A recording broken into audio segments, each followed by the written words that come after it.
क्या माकी अब तोजी से ज्यादा पावरफुल हो गई है? ट्विंस का कॉन्सेप्ट इतना सैड क्यों है जेजेके में?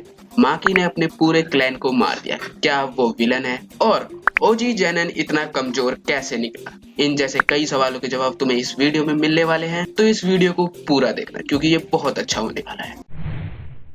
क्या माकी अब तोजी से ज्यादा पावरफुल हो गई है? एपिसोड 4 में हमें माकी की फिजिकल स्ट्रेंथ और स्पीड तोजी फुशिगिरो के बराबर दिखाई गई है या फिर उससे थोड़ी सी ज्यादा दिखाई गई है, क्योंकि इस एपिसोड में माकी की कर्स एनर्जी 0 हो जाती है और उसके ब्रूटल फाइट स्टाइल बिल्कुल तोजी फुशिगिरो की तरह लगता है। लोग उसकी स्ट्रेंथ को तोजी फुशिगिरो की उस फाइट से कंपेयर कर रहे हैं जिसमें उसने गोजो को मार दिया था एक तरीके से, पर अभी के लिए मान लो कि माकी जो है ना वो तोजी फुशिगिरो के बराबर ही है अभी तक, क्योंकि तोजी फुशिगिरो के पास भी 0 कर्स एनर्जी थी और वो मॉन्स्टर था भाई। अब माकी भी वैसी ही होती जा रही है क्या वो इस एपिसोड में तोजी फुशिगिरो के बराबर ही हो चुकी है एक तरीके से। फर्क बस इतना ही है कि तोजी के पास थोड़ा सा एक्सपीरियंस और बहुत सारे कर्स टूल थे, पर माकी के पास ये सब नहीं है। पर माकी ने अभी अभी ये पावर पाई है और वो पोटेंशियल के मामले में तोजी फुशिगिरो से आगे निकल सकती है। ट्विंस का कॉन्सेप्ट इतना सैड क्यों है जेजेके में? कई सारे फैंस ये मानते हैं कि जो जेजेके में ट्विंस का कॉन्सेप्ट है वो बहुत ज्यादा अशुभ माना जाता है। सवाल यह है कि क्या माई को मरना पड़ा था ताकि माकी अपनी फुल पावर पा सके? लोग इस कॉन्सेप्ट को समझने की बहुत ज्यादा कोशिश कर रहे हैं और मैं तुम्हें बताता हूँ इसमें क्या दिक्कत। जुजुत्सु काइसन में ट्विंस को वन इंडिविजुअल माना जाता है। कर्स एनर्जी के हिसाब से माकी और माई दोनों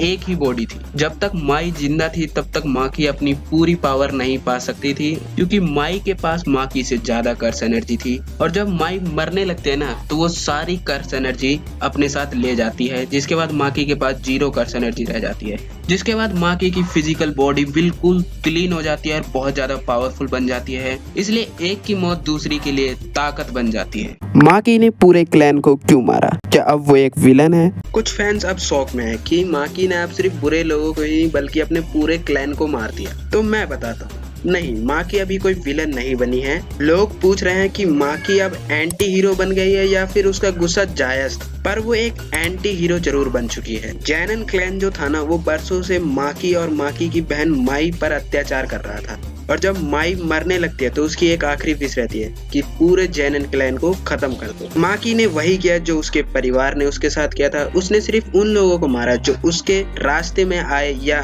उस टॉक्सिक सिस्टम को फॉलो करते हैं। ओजी जेनन इतना कमजोर कैसे निकला? फैंस को उम्मीद थी कि जेनन क्लैन के बड़े लोग बहुत ज्यादा ताकतवर है, लेकिन माकी ने ओजी को एक झटके में खत्म कर दिया। फैंस ये पूछ रहे हैं कि ओजी सचमुच में कमजोर था या फिर माकी की स्पीड इतनी ज्यादा थी कि हमें एनिमेशन में कुछ पता ही नहीं चला। तो सच तो यह है कि ओजी कमजोर नहीं था, बल्कि माकी की स्पीड गॉड लेवल हो गई थी उस टाइम पे। ओजी की जो टेक्निक थी वो काफी खतरनाक थी, पर उस समय पे माकी की जो फिजिकल स्पीड थी ना वो तोजी जैसी हो चुकी थी उस टाइम पे। ओजी को लग रहा था कि वो अभी भी पुरानी माकी से लड़ रहा है, पर भाई उसके इसी घमंड ने उसको मार दिया। माई ने जो तलवार बनाई उसकी खासियत क्या है? लोग इंटरनेट पे सर्च कर रहे हैं कि माई ने जो अपनी जान देकर तलवार बनाई है ड्रैगन बोन या सोल लिबरेशन ब्लेड जैसी दिखने वाली, उसकी असली पावर क्या है? क्या वो तोजी की तलवार जैसी है जो सोल पर अटैक करती है? तो नहीं, वो स्क्वाड माकी की सोल और माई की आखिरी कंस्ट्रक्शन टेक्निक का नतीजा है।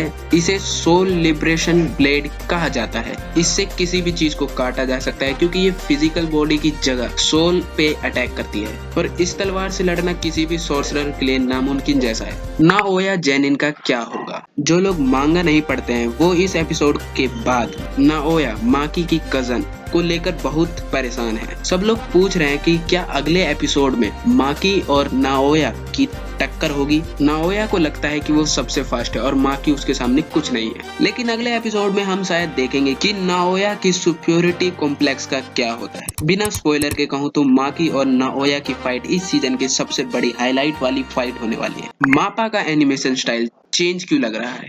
तुम लोगों ने नोटिस किया होगा कि इस एपिसोड का आर्ट स्टाइल सुबुया इंसिडेंट से थोड़ा ज्यादा अलग और काफी तगड़ा लग रहा है। लोग कह रहे हैं कि ये माकी के गुस्से और एपिसोड को डार्क थीम देने के लिए जानबूझकर किया गया है, पर नहीं, मापा ने इस एपिसोड के लिए शिनोगो नात्सुमी या उसके स्टाइल के डायरेक्टर को फॉलो किया है, जिसका मकसद फाइट को फ्लूइड और इमोशनल दिखाना था। जब इमोशन थोड़े हाई होते हैं तो एनिमेशन थोड़ा रॉ और मैसी रखा जाता है ताकि कैरेक्टर के पेन और गुस्सा स्क्रीन पर दिखाई दे सके। और कुछ बात नहीं है एनिमेशन के लिए। और अगर तुम्हारा भी कुछ सवाल है तो तुम लोग मुझसे कमेंट में पूछ सकते हो और मिलते हैं अगली वीडियो में। तब तक के लिए गुड बाय।